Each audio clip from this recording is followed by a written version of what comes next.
старинный обряд. Больно не будет? Это священная вода из-под кранов всех театров Республики Саха-Якутия.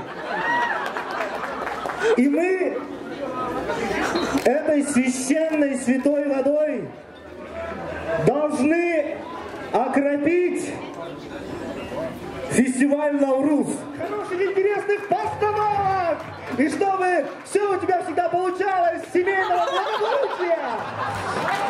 Позитивных впечатлений! Действительно, он не их, не чей-то, он наш фестиваль Наурус. За фестиваль Наурус!